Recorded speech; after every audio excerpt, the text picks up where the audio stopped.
गर्मी से गल रहा होगा, पानी के लिए तड़प रहा होगा, खूंटा में बंधा हुआ है, रस्सी तोड़ नहीं सकता, इसी तपन में मर भी जाएगा। कोई कर्म ऐसा रहा होगा, मानो तन दुर्लभ है मिलेन बारंबार। जिस तरह से किसी वृक्ष पर डाली पर कोई फल लगा हुआ है, अगर वो फल टूट के जमीन पर गिर जाता है, लाख कोशिश करो उस फल को डाली पर यथावत नहीं लगा सकते। तो ये नर नारी का शरीर मिला है, कोई कर्म रहा होगा। प्यास लगी है, चल भर के पानी भी पी सकते हो। भोजन की भूख है, चल फिर के कहीं से भोजन भी ग्रहण कर सकते हो। कपड़े की जरूरत है, कपड़े भी पहन सकते हो। कहीं जाने आने का मामला स्वतंत्र है, जा भी सकते हो। जिन्होंने अपराध किया है, जो जेल में है, वो स्वतंत्र नहीं है, वो परतंत्र है, वो नहीं जा सकते। बिना मर्जी के जल भी नहीं पी सकते। संत गोस्वामी तुलसीदास ने क्या कहा है? संत समागम हरि कथा, तुलसी दुर्लभ दोए, सुत दारा और लक्ष्मी पापी के घर हो। स्पष्ट कर दिया। तुलसीदास जी तो रामचंद्र जी के अनुयायी है और वो नारायण हरि परमात्मा का जिक्र कर रहे हैं। और ये हकीकत है, वास्तव में संतों का संग, नारायण साकार हरि की सत्यवर कथा दुर्लभ है। सुत दारा और लक्ष्मी पापी के घर हो। ये बेटा बेटी आंदोलन सोने की लंका, लंकापति रावण के पास भी थी। आप समझ सकते हैं,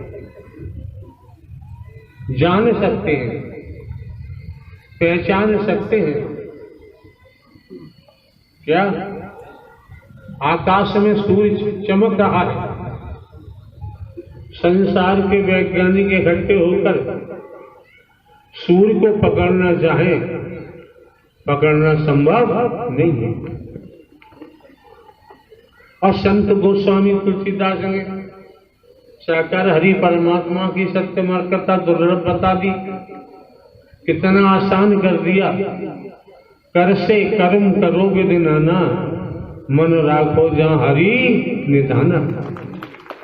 भाई समझ लो, हम ढोंग पाखंड नहीं किया है आज तक, और हम कर भी नहीं सकते। अंधविश्वास नहीं कर सकते, ढकोसला नहीं कर सकते, कोई दान पात हम नहीं लगा सकते, किसी दिशा से दे नहीं सकते। सत्य को धन से नहीं खरीदा जा सकता है, सत्य को भक्ति से प्राप्त किया जा सकता है। उसी में हमारी गति है, उसी से हमारा आत्म कल्याण हो सकता है। और कोई तरीका इस संसार में बाबूजी न था, न है और न ही होगा। 20 दिन का समय मिला हुआ है, अपने को आप मजबूत बना सकते हैं, ताकतवर बना सकते हैं। क्यों? बिना ठोके पीटे लकड़ी का, बांस का फूटा अंदर नहीं जा सकता। ठुकाई पिटाई होती है तब जाके अंदर जाता है। एक किस्सा हमने सुना था, पंजाब में हमारी मौजूदगी थी। रात को तमाम आपस में बैठे हुए थे, पंजाबी सेठ वगैरह। एक सज्जन ने कहा कि कबीरदास जी सत्संग करते थे। एक शिष्य ने प्रार्थना की, गुरुदेव कि रोज रोज सत्संग की क्या जरूरत है? तो कबीरदास ने जवाब नहीं दिया। दूसरे दिन आए, एक लोहे की छड़ लेके आए और हथौड़ा लेके आए। समझो जरा, बैठे और लोहे की छड़ को हथौड़ा से इतना ठोका, इतना ठोका, वो लोहे की छड़ जमीन में अंदर प्रवेश कर गई। फिर वही शिष्य खड़ा हुआ कि मैंने आपसे पूछा था रोज रोज सत्संग की क्या जरूरत है? कबीरदास जी ने जवाब नहीं दिया। दूसरे दिन सत्संग हुआ उनका, कबीरदास जी बैठे, हथौड़ा लाए, फिर उसी छड़ को ठोका, जवाब नहीं दिया। तीसरे दिन फिर शिष्य ने पूछा कि रोज रोज सत्संग की क्या जरूरत है? हथौड़ा लिया, फिर ठोका, तब जवाब दिया। कितनी बड़ी लोहे की छड़ लाया था कि हाँ ठोकी, अब बता कहाँ है? इतनी ठोक दी, नीचे जमीन में चली गई, ऊपर से दिखाई नहीं दे रही। तब कबीरदास ने कहा, तुम मेरे शिष्य बन के आए हो, मैं सत्य वाणी से तुम्हें इतना ठोकना पीटना चाहता हूं, इतना ठोकना पीटना चाहता हूं, संसार में चलते हुए भी तुम दिखाई न दो। दिखाई दोगे तो कोई टांग पकड़ के खींच लेगा, तुम्हें गिरा देगा, भ्रमित हो जाओगे। भ्रम में फंसाने वालों की कोई कमी नहीं।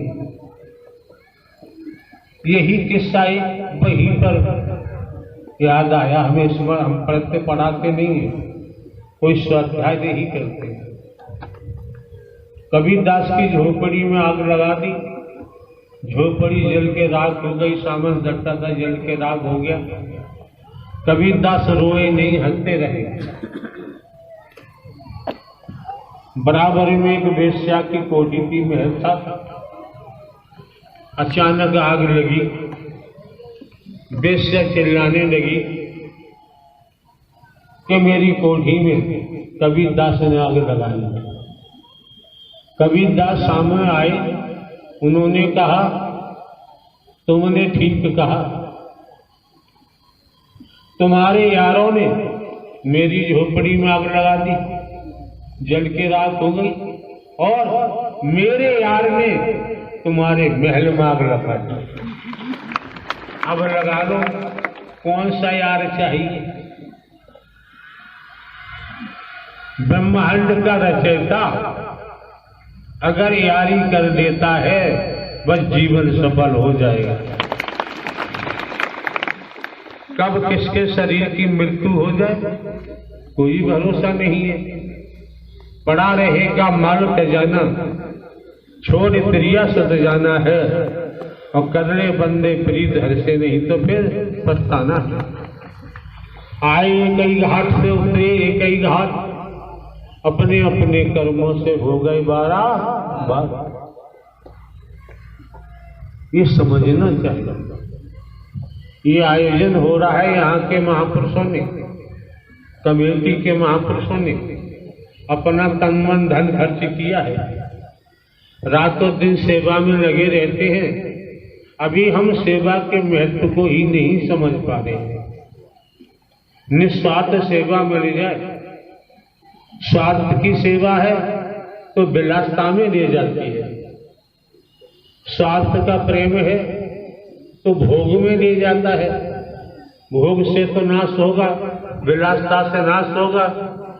और बिना स्वार्थ के प्रेम है, बिना स्वार्थ के सेवा करते हैं तो राजयोग की तरफ जाते हैं, राजयोगी बन जाते हैं, और चलते रहे तो भव से बेड़ा पार हो जाता है। अभी आपने सुना संवाद चल रहा था इनका।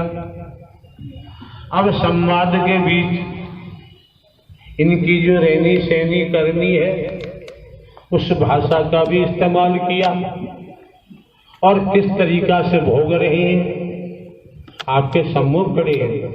उसके बावजूद भी हमारी भाषा में सुधार नहीं आ रहा, हमारी रहनी सहनी करनी में सुधार नहीं आ रहा। गिने चुने सामने खड़े हैं, सब अपना अपना दावा ठोक रहे हैं, मैं बड़ा मैं बड़ा मैं बड़ा।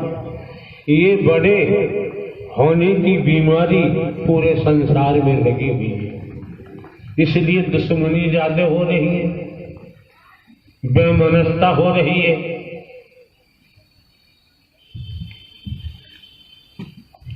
आप देख रहे हैं इसी में मेरी के कारण, बड़पन के कारण मैं बड़ा हूं, दंगे फसाद हो रहे हैं, गोली कांड हो रहे हैं, क्या क्या नहीं हो रहा है। और जो सत्य का साथ करते करते सद्ज्ञान लेते लेते जो झुक जाता है उसी का रास्ता सफर तय हो जाता है, खड़ा रहता है वो टूट जाता है। तो संत गोस्वामी तुलसीदास ने कितनी सुंदर ढंग से कहा है कि संत समागम हरि कथा तुलसी दुर्लभ दोए, सुत दारा और लक्ष्मी पापी के घर हो। तो भैया आए हो तो समझो, जो दिवस कई एक बाकी बचे हैं, हम न आने को थे, इधर पंडाल में आने की इच्छा नहीं थी, लेकिन हमने विचार किया सत्य के साथ में, पूर्व में भी हम कह चुके हैं, जहां ये शरीर